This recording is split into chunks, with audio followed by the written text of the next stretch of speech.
Welcome to Breaking the Narrative, a Stand With Us Canada podcast. I'm your host, Jesse Primorano, and in each episode, we'll dive into the fight against anti-Semitism and the delegitimization of Israel.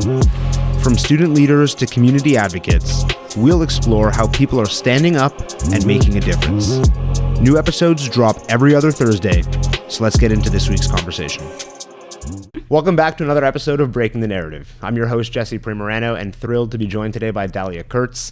Dahlia is an investigative journalist, an influencer, and what I like to call a Jewish superhero, somebody who's not afraid to stand up to those trying to tear her down, to protect her Jewish identity and all of ours as well.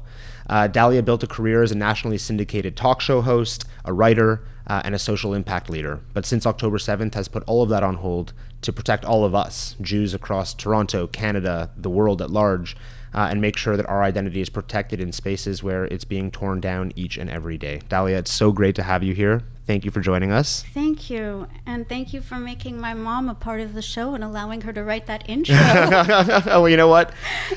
We want to make sure we know how it is in the Jewish community.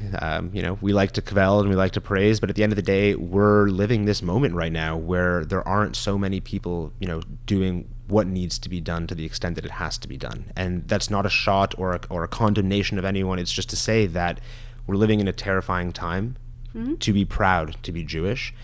And so when there's somebody like you who is unbelievably relentless in your Jewish pride and in your strength, we like to praise, we like to write Jewish mother-sounding intros. Yeah, well, thank you very much. I'm very happy to have the honor of being here so that we can continue to control the media. Thank you, Jesse. You're welcome. You're welcome. Glad to have you.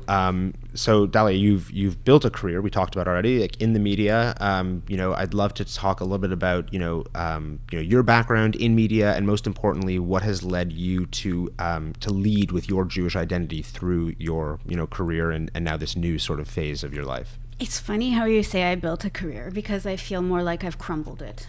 I have absolutely destroyed my career. I've sacrificed my safety, I've sacrificed my finances, and I've lost everything that I worked so very hard to build after October 7th. And I'm not saying that for any sympathy whatsoever, because I don't want it and I don't need it.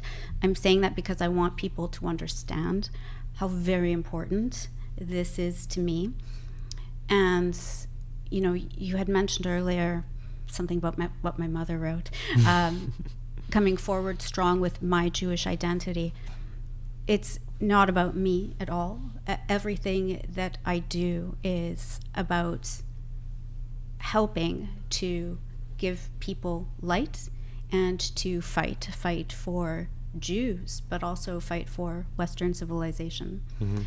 And before October 7th, I was a writer, talk show host, radio talk show host, investigative journalist, speaker.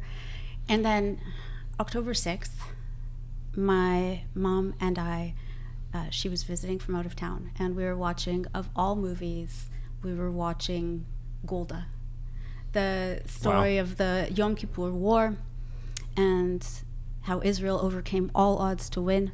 The next morning, we're having our coffee and we're having a conversation talking about that and how did Israel do it? How did they do it? And then we're interrupted on our phones. Ding, ding, ding, ding, ding, ding, ding. And messages are flooding in from friends and family with what's happening in Israel. And as soon as I read the first one, I knew. Mm-hmm. That's it. And I decided at that moment that I will do everything I can to fight for Jews, to fight for Israel, to fight for Western civilization. I put up a photo online that night, and I'm sending love to a country that has just been massacred. And by October 9th, I had lost a big radio contract.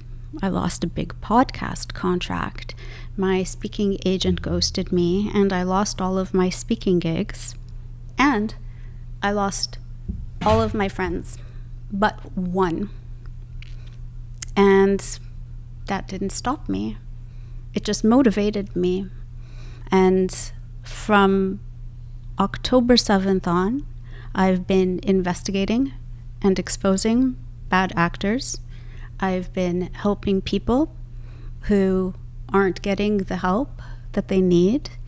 So I've been doing this fight, but at the same time, I have been bringing light, which is part of my own mission, fight and light. So I like to give people the light so that they could find their strength, whether it's Jews or non-Jews, so that they could find their strength within to fight as well. And whether that light comes from my book, Dear Zionists, You're Not Alone, 18 Letters of Hope and Light, or if it comes from, I remember there was a time, everything seems like one day since October 7th, so I can't pinpoint it at this particular moment, but I was getting all of these messages from people in the Toronto area talking about how they were removing their mezuzot from their doors. And it's because these women in hijabs were going around noting something on clipboards and taking pictures of the homes. So somebody sends me a picture of where their mezuzah used to live, and I put that up on X, Twitter, and I explained what's going on, and I asked people to put a mezuzah on their door in solidarity. Whether or not you're Jewish, put a mezuzah on your door. And that went viral around the world, and people from all over the world, non-Jews, were sending images of the new mezuzah that they put up on their door. Wow. And to me, that's better protection than you can get from police. I know it's better protection than you can get from police. Firsthand, unfortunately. Firsthand, I can say this, yes.